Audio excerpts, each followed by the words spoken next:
ಆತ್ಮೀಯ H16 news ಅರ್ಥಾತ್ ಸಿದ್ದರಾಮಯ್ಯ ಸ್ವಾಗತ. ನಾನು ನಿಮ್ಮ MI ಅಥವಾ ಮಲ್ಲಪ್ಪ ಜೋತಲ್. ಆತ್ಮೀಯರೇ, ಚಿಕ್ಕೋಡಿ ಮತ್ತು ಗೋಕಾಕ್ ಜಿಲ್ಲಾ ಆಗುವುದು ಈಗಾಗಲೇ ಹೇಳಿದಂಗೆ ನೆನಗುದಿಗೆ ಬೆತ್ತ 31 ಇವತ್ತು ಈ ವರ್ಷದ ಕೊನೆಯ ದಿನ ಘೋಷಿಸಬಹುದು. ಇನ್ನೂ ಆಶಯ ಇದೆ, ಆದರೆ ಮೋಸ್ಟ್ಲಿ ಆಗಲಿಕ್ಕಿಲ್ಲ.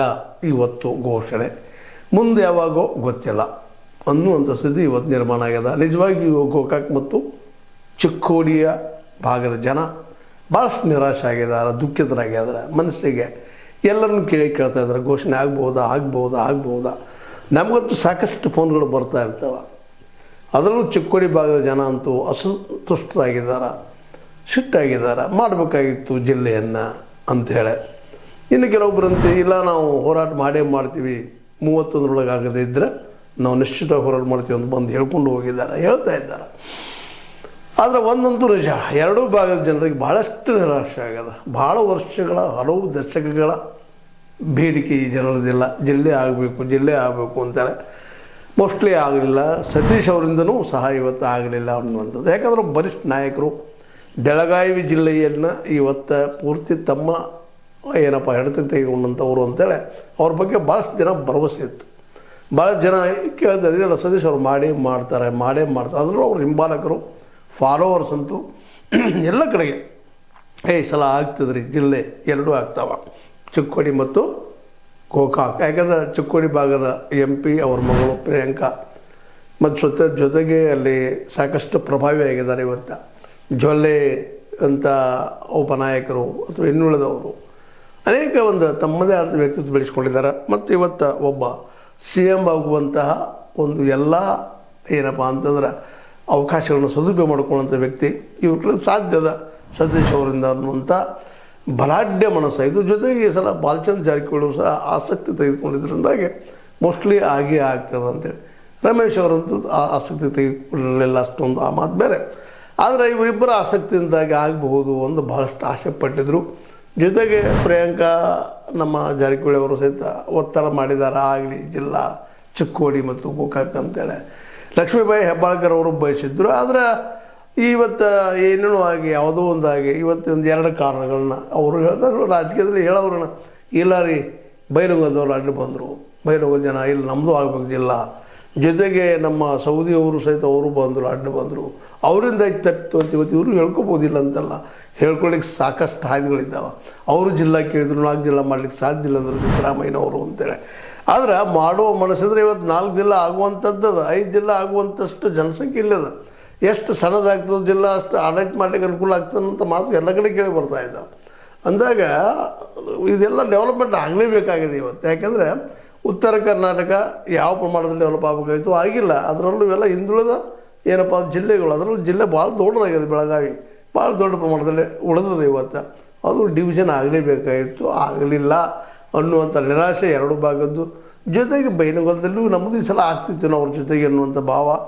ಅದೇ ಕಾಲಕ್ಕೆ ನಮ್ಮ ಅತನಿ ಅವ್ರದ್ದು ಸಹಿತ ಏನೂ ಇರಲಿ, ಯಾವುದೋ ಕಾರಣಗಳನ್ನ ಹೇಳಿ ತಪ್ಪಿಸ್ಕೊಳಗಿದ್ರು ಇದನ್ನು ಮಾಡಬೇಕಾಗಿತ್ತು, ಘೋಷಣೆ ಆಗಬೇಕಾಗಿತ್ತು. ಸಿದ್ದರಾಮಯ್ಯನವರು ಇದನ್ನು ಸ್ವಲ್ಪ ಮನಸ್ಸಿನ ಮೇಲೆ ತೊಗೊಂಡು ಮಾಡಬೇಕಾಗಿತ್ತು. ಯಾಕಂದರೆ ಯಾವಾಗಿದ್ದರೂ ಇದು ಆಗಲೇಬೇಕಾಗಿದ್ದು, ಇಂದಿಲ್ಲ ನಾಳೆ ಮುಂದೆಂದೋ.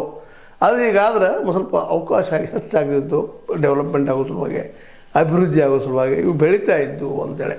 ಯಾಕಂದರೆ ಇವತ್ತು ನಾವು ಚಿಕ್ಕೋಡಿ ಭಾಗದಲ್ಲಿರ್ಬೋದು ಅಥವಾ ನಮ್ಮ ಗೋಕಾಕ್ ಭಾಗಗಳು ಇರ್ಬೋದು. ಮತ್ತು ಚಿಕ್ಕೋಡಿ ಭಾಗದಲ್ಲಿ ಕೋರಿಯವರು ಮೆಡಿಕಲ್ ಡಿಪಾರ್ಟ್ಮೆಂಟ್ದೊಳಗೆ ಅಂದರೆ ಈ ಒಂದು ಏನಪ್ಪ ಅಂತಂದ್ರೆ ಈ MBBS ಅನ್ನುವಂಥದ್ದು, ಮತ್ತು ಒಂದಿಷ್ಟು ಕಾಲೇಜ್ ತೆಗೆದು KLE ತೆಗೆದು ಒಂದಿಷ್ಟು ಕೆಲಸ ಮಾಡಿದ್ದಾರೆ ಚಿಕ್ಕೋಡಿಯಲ್ಲಿ ಒಂದಿಷ್ಟು. ಆದರೆ ಗೋಕಾಕದಲ್ಲಿ ಅಂತ ಯಾವ ದೊಡ್ಡ ಪ್ರಮಾಣದಾಗಿಲ್ಲ. ಇಲ್ಲೂ ಆಗ್ಯದ KLE ಒಂದು ಸಂಸ್ಥೆ ಮಾಡಿದ್ದಾರೆ. ಆದರೆ ಯಾವ ಪ್ರಮಾಣದಲ್ಲಿ ಆಗಬೇಕಾಯ್ತು ಆಗಿಲ್ಲ. ಗೌರ್ಮೆಂಟ್ ಆಲ್ರೆಡಿ ಇಲ್ಲಿ ಮೆಡಿಕಲ್ ಕಾಲೇಜು ಹೋಗಿ ಬರಬೇಕು ಅಂತೇನು ದೊಡ್ಡ ಆಸೆ ಮಾಡಿದ್ರು. ಮೊನ್ನೆ ಏನೋ ಒಂದಿಷ್ಟು ಸತೀಶ್ ಅವರು 1-2 ಕೋರ್ಸ್ಗಳನ್ನ BE ತೊಗೊಂಡ್ಬಂದಿದ್ದಾರೆ ಅಂತೇನೋ ಮಾತಾಡ್ಕೊಳ್ತಾ ಇದ್ದಾರೆ.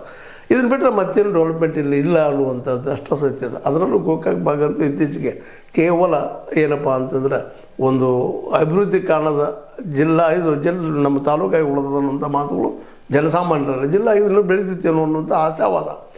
ಒಟ್ಟಾರೆಯಾಗಿ ಎರಡೂ ಭಾಗದ ಜನ, ಚಿಕ್ಕೋಡಿ ಮತ್ತು ಗೋಕಾಕ್ ಭಾಗದ ಜನ ಭಾಳ ಆಸೆ ಇಟ್ಕೊಂಡಿದ್ರು ಸತೀಶ್ ಅವ್ರ ಮೇಲೆ. ಯಾಕಂದ್ರೆ ಆಗ್ತದೆ ಅವರಿಂದ ಅಂತೇಳಿ. ಮತ್ತು ಇವತ್ತು ಈ ಭಾಗದಲ್ಲಿ ಅದರಲ್ಲೂ ಉತ್ತರ ಕರ್ನಾಟಕದಲ್ಲಿ ಒಬ್ಬ ಬರಿಷ್ಠ ನಾಯಕರಾಗಿ ಕಾಣಿಸ್ಕೊಳ್ತಾ ಇದ್ದಾರೆ. ಟಾಪ್ ಇವತ್ತಿನ ಈ ಮಂತ್ರಿಮಂಡಲದಲ್ಲಿ 3-4 ಜನ ಟಾಪಲ್ಲಿ ಇವರೊಬ್ಬರು ಇದ್ದಾರೆ. ಅದರಲ್ಲೂ ಇವರು ಲೋಕೋಪಯೋಗಿ ಇಲಾಖೆ ಜೊತೆಗೆ ಇನ್ನೊಂದು ಏನಪ್ಪ ಅಂದರೆ ನಮ್ಮ ಮುಖ್ಯಮಂತ್ರಿಗಳ ಜೊತೆಗೆ ಅತ್ಯಂತ ಅನ್ಯೋನ್ಯ ಸಂಬಂಧ ಹೊಂದಿದವರಾಗಿದ್ದಾರೆ. ಮೋಸ್ಟ್ಲಿ ಇದು ಆಗಬಹುದು ಅನ್ನೋದು ಎಲ್ಲರ ತರ್ಕ ಆಯಿತು, ವಿತರ್ಕ ಆಯಿತು, ಏನೋ ಆಯಿತು, ಆಗಿಲ್ಲ. ಮೋಸ್ಟ್ಲಿ ಇವತ್ತು ಆಗೋ ಸಾಧ್ಯತೆಗಳು ಇಲ್ಲ, ಘೋಷಣೆ ಆಗೋ ಸಾಧ್ಯತೆಗಳು ಇಲ್ಲ, ಯಾವುದೂ ಅಂತ ಸದ್ದುಗದ್ದಲ ಏನೂ ಇಲ್ಲ. ಹೀಗಾಗಿ ಚಿಕ್ಕೋಡಿ ಮತ್ತು ಗೋಕಾಕ್ ಜಿಲ್ಲೆಗಳಾಗುವಂಥದ್ದು ಮೋಸ್ಟ್ಲಿ ಸಮಾಪ್ತಿ ಆಯಿತು ಈ ವರ್ಷದಲ್ಲೇ 2025 ಡಿಸೆಂಬರ್ 31 ಅಂತೇಳಿ ಏನೋ ಈಗಿಂದ ಹಿರಣ್ಯ ಕನ್ನಡಿಯವರು ಹೇಳಿದರು. ಇಲ್ಲ ರೀ, ಇವತ್ತು ಲಾಸ್ಟ್ ಡೇಟ್ ಅದು 31 ಡಿಸೆಂಬರು.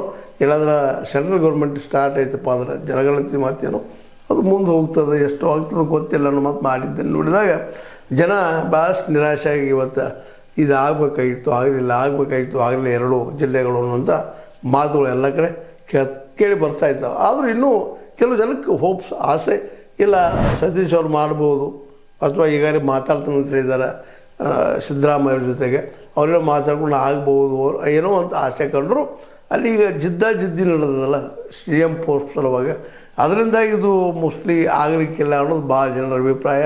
ಜೊತೆಗೆ ಒಂದು ವೇಳೆ ಇದು ಆಗದೆ ಉಳಿತಪ್ಪ ಅಂತಂದ್ರೆ ಎಂದೋ ಏನೋಪ್ಪ ಅನ್ನುವಂಥ ಮಾತು ಬೆಳೆಯ ಜೊತೆಗೆ ಈ ಮಧ್ಯದಲ್ಲೇ ಈ ಇಬ್ಬರ ಮಧ್ಯ CM ಸೀಟ್ಸ್ ನಡೆದಂಥ ಗದ್ದಲ ಈ ಬೆಳಗಾವಿಯನ್ನು ಒಡೆಯುವಲ್ಲೇ ಚಿಕ್ಕೋಡಿ ಮತ್ತು ಗೋಕಾಕ್ ಜಿಲ್ಲೆ ಮಾಡುವಲ್ಲಿ ಅದು ಅಡ್ಡ ಬಂದಿತ್ತ ಅನ್ನುವಂಥ ಮಾತು.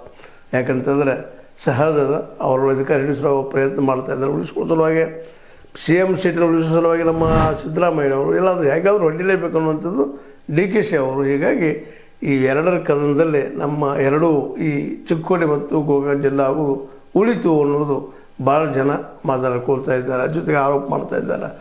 ಅದೇ ಕಾಲಕ್ಕೆ ಇನ್ನು ಹೋರಾಟ ತೀವ್ರಗೊಳಿಸಬೇಕು ಅನ್ನುವಂಥ ಹಂತಕ್ಕೆ ಬರ್ತಾ ಇದ್ದಾರೆ ಚಿಕ್ಕೋಡಿ ಭಾಗದ ಜನ ಮತ್ತು ಗೋಕಾಕ್ ಭಾಗದ ಜನ. ಯಾಕೆ ನಮಗೆ ಮೋಸ ಮಾಡ್ತಾ ಇದ್ದಾರಪ್ಪ, ಯಾಕೆ ನಮಗೆ ಅವಕಾಶ ಕೊಡ್ತಾ ಇಲ್ಲ ಅನ್ನುವಂಥ ಪ್ರಶ್ನೆಗಳು 2 ಭಾಗದಲ್ಲಿ ಜೋರಾಗ್ತಾ ಇದೆ. ಹೀಗಾಗಿ ಮುಂಬರುವ ದಿನಗಳಲ್ಲಿ ಇದು ಸ್ಟ್ರೈಕ್ ಯಾವ ರೂಪ ಪಡಿಬೋದು, ಯಾವ ರೂಪಕ್ಕೆ ಬೆಳಿಬೋದು ಅನ್ನೋ ಸಹಿತ ಎಲ್ಲರೂ ಕಾದು ನೋಡಬೇಕಾಗಿದೆ. ಯಾಕಂದರೆ ಜನಸಾಮಾನ್ಯರ ಮಾತ್ರ ರೋಷ್ ಹೋಗಿದ್ದಾರೆ. ಮೋಸ್ಟ್ಲಿ ಇವು ಸ್ಟ್ರೈಕ್ಗಳು ಮುಂದುವರಿಯುವ ಸಾಧ್ಯತೆಗಳು ಹೆಚ್ಚಾಗಿದ್ದಾವೆ ಅನ್ನೋಂಥ ಮಾತುಗಳು ಕೇಳಿ ಬರ್ತಾ ಇದ್ದಾವೆ. ಸ್ವತಂತ್ರವಾದ ಮೀಡಿಯಾಗೆ ಬೇಕಾಗಿರುವುದು ಸ್ವತಂತ್ರ ಧ್ವನಿ. ಆ ಸ್ವತಂತ್ರ ಧ್ವನಿ ಉಳಿಸಲು ನೀವು ಮಾಡಬೇಕಾದದ್ದು ಇಷ್ಟೇ. ಅದೇನಪ್ಪಾ ಅಂತಂತಂದ್ರೆ ನಿಮ್ಮ ಕೈಲಾದಷ್ಟು ಸಹಾಯ ಈ ಚಾನಲ್ಗೆ ಮಾಡಿ ಹಾಗೂ ನಿಮ್ಮ ಧ್ವನಿಯನ್ನು ಕಾಪಾಡಿಕೊಳ್ಳಿ. ಭಾಳಷ್ಟು ಜನ ಇವತ್ತು ಇಲ್ಲ ನಾವು 30 ಆಗಲಿಲ್ಲಪ್ಪ ಅಂತಂದ್ರೆ ನಾವು ನೇರವಾಗಿ ನಾವು ರಾಜೀನಾಮೆನೂ ಕೇಳ್ತೀವಿ. ಈ ಒಂದು ನಮ್ಮ ಉಸ್ತುವಾರಿ ಅವ್ರದ್ದು, ಜೊತೆಗೆ ನಮ್ಮ ಲಕ್ಷ್ಮೀಬಾಯಿ ಹೆಬ್ಬಾಳ್ಕರ್ ಅವ್ರದ್ದು, ಇವನ್ ಈಗ ಸಂಬಂಧಿಸಿದ ಶಾಸಕರ ಕಡೆಯಿಂದ ನಾವು ಕೇಳ್ತೀವಿ ಅನ್ನೋಂಥ ಮಾತಾಡ್ತಾ ಇದ್ದಾರೆ. ಅವರ ಅಭಿಪ್ರಾಯ ಎಷ್ಟು ಮಟ್ಟಿಗೆ ಸತ್ಯ ಸುಳ್ಳು ಅದು ಇನ್ನು ವಾಸ್ತವಕ್ಕೆ ಬಂದಾಗ ಗೊತ್ತಾಗುವಂಥ ವಿಷಯ. ಅದೇನೋ ಆಗಲಿ, ಯಾರು ಏನು ಸ್ಟ್ರೈಕ್ ಮಾಡ್ತಾರೋ ಬಿಡ್ತಾರೋ ಗೊತ್ತಿಲ್ಲ. ಯಾಕಂದರೆ ಕಳೆದ 40 ವರ್ಷಗಳಿಂದನೂ ಈ ಸ್ಟ್ರೈಕ ದುಮ್ಮಡಿ ಹೋರಾಟಗಳು ನಡೀತಾನೆ ಬಂದಿದ್ದಾವೆ. ಆದರೂ ಜಿಲ್ಲೆಯಾಗಿ ಘೋಷಣೆ ಆಗೋ ಹಂಗೆ ಮುಂದಾಗ್ತಾ ಹೊರಟಿದ್ದನ್ನು ನಾವು ನೋಡಿದಾಗ ಹೆಂಗಾಗ್ಯದಪ್ಪ ಅಂತಂದ್ರೆ ನಮ್ಮ ಪರಿಸ್ಥಿತಿ, ನಮ್ಮ ಗೋಕಾಕ್ ಮತ್ತು ಚಿಕ್ಕೋಡಿ ಭಾಗದ್ದು ಮದುವೆ ಅದನ್ನು ಹುಚ್ಚು ಬಿಡ್ತಾನೆ, ಮದುವೆ ಆಗಿಲ್ಲ ಅನ್ನೋಂಗಾಗ್ಯದ. ಅದೇನೂ ಇರಲಿ, ಸತೀಶ್ ಜಾರಕಿಹೊಳಿ ಅವರು ಮನಸ್ಸು ಮಾಡಿದ ಸಾಧ್ಯ ಇತ್ತು ಮತ್ತು ಬಾಲಚಂದ್ರ ಜಾರಕಿಹೊಳಿ ಅವರು ಪ್ರಾಮಾಣಿಕವಾಗಿ ಬೆನ್ನೆತ್ತಿದ್ದಾರೆ ಅಂತ ಅನ್ನಿಸ್ತದೆ ಈ ಸಲ. ಇನ್ನು 2 ಭಾಗದ ಜನ ಯಾವ ರೀತಿಯಾಗಿ ಸ್ಪಂದಿಸ್ತಾರೆ ನೋಡ್ಬೇಕಾಗಿದೆ. ಯಾವ ರೀತಿಯಾಗಿ ಇದನ್ನು ಸೀರಿಯಸ್ ಆಗಿ ತೊಗೊಳ್ತಾರೋ ಅಥವಾ ಮರೆತು ಬಿಡ್ತಾರೋ.